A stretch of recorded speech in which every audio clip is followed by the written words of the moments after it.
Real or not real, 2021 NBA championship contenders, with the caveat, to Jay's point, we have no idea when the season's even going to start. But we don't care about that. We're just going to push right through. Let's start with the Lakers. I'll give you some odds on some teams that have a legit chance to win the real or not real championship contenders. The Lakers, we'll start with them at plus 325, just to throw that number out there, but just the conversation. Championship contenders next year, Jay.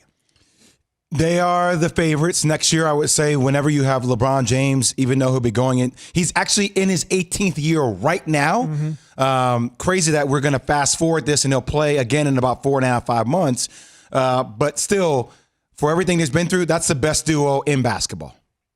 Jay said, I don't need to say anything else. Jay handling it for me. All the odds provided by Caesars by William Hill. The next best odds belong to the Clippers. Are they a real or not real contender in your mind? Real. And I don't care what anybody says. Everybody wanted to see the Lakers versus the Clippers. Absolutely. Absolutely. And the matchup that people wanted to see, could LeBron, and something that he's going to use as motivation for next year, can he dominate that matchup between him and Kawhi? Yeah, you want to see it because that's what it was built for. That's why they countered the Clippers and Jerry West and Doc Rivers at the time. They countered what the Lakers' moves were, and they went out and got PG and went out and got Kawhi and thought that they were going to be the team that faced the Lakers in the Western Conference Final, but that wasn't the case. Third best odds belong to the Milwaukee Bucks. Not as real. It's constructed. Not real. Not real. Not as it's real. constructed. Now, I'll tell you this. Go ahead. Fortuitous, if the Bucks find some way to get Bradley Beal, wow. If they can keep Chris Middleton, Giannis, Bradley Beal, then I like those odds. If not, I don't know if I'm rocking with it. Much like Jay said, I don't need to say anything else. Want to mention here the fourth best odds. Fourth best odds. This is the most intriguing team of all to me, just me.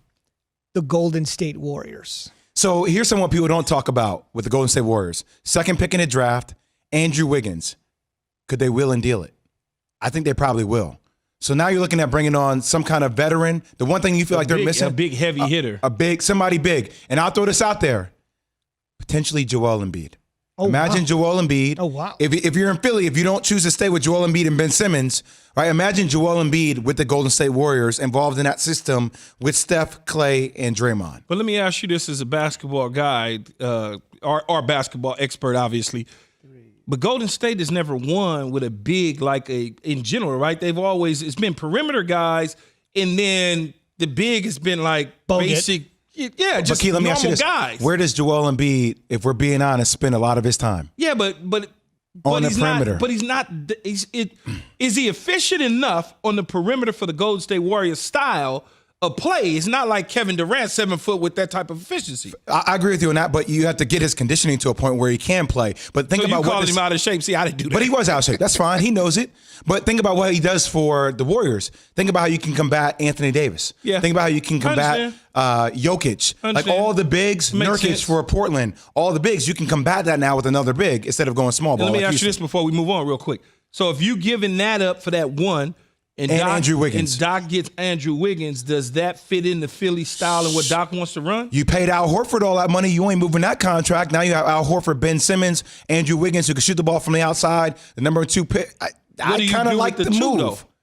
Our NBA draft analysts don't think this is a particularly strong draft. So for most intriguing for me were the Warriors, the return of Steph Curry and Klay Thompson. Now, next up, I'm just going to go in order of odds. Next up, maybe the most intriguing to Jay, the Brooklyn Nets. So I've been trying to say this from the time being. It's KD and Kyrie. I would say they are the second best duo in the league. In the league, because offensively, the way they can explode, that's the word. Explode is the word.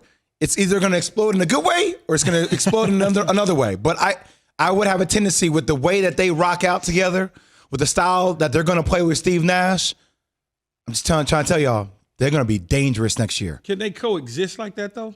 I think they can because it feels like they're just going to, it's like they're the bad boys, man. And what I mean by that, the Detroit Pistons bad boys. Like whatever Kai says, Kev going to roll with and have his back. Whatever Kev says, Kai's going to roll with and has their back. And that's just, a fact of that is just based off the podcast. We're going to do it our way. If y'all don't like it, who cares? We're going to rock out. I think it's going to be so intriguing to watch them, man. And the talent speaks for itself. You gonna take me to the game? We go into games. I just want to make sure it's We on you. stay in courtside. We go into games. I'm just making sure it's on you. Last one, the most intriguing. We're going to skip. This team's at plus 3,000, but they made a huge coaching change, and they have a guy that Jay already referenced. The Sixers at plus 3,000 with Doc Rivers. Well, his name isn't Doc because he's in. Glenn now, It's right? Glenn now. Glenn Respect Rivers. to- Glenn to Rivers. Dr. J. I think once again it depends on what kind of moves they decide to make. So much money wrapped up into all those contracts. But I will say this. Coach Glenn Rivers, if there's one person that knows how to unlock Tobias Harris, it will be Glenn. Look at that one season he had when he was with the Clippers. You had Tobias Harris averaging around 23, 24 points a game. They're real because I believe in him as a coach. And whatever moves they make, which I'm sure they're gonna make some, they'll probably get over the hump. Wow. I just like Doc as a coach. Think about how disrespected Miami feels. Just got to the NBA Finals, and they're not even in the odds for next year. Just want to give you the odds real quick. They are tied with Boston at plus 1,400. But you're right. For a team that was a whisker away. 이번에 준비한 영상 시청해주셔서 정말 감사하고 앞으로 더 흥미롭고 유익한 NBA 내용으로 돌아오겠습니다. 영상 재밌게 보셨다면 구독과 좋아요 부탁드리겠습니다. 감사합니다.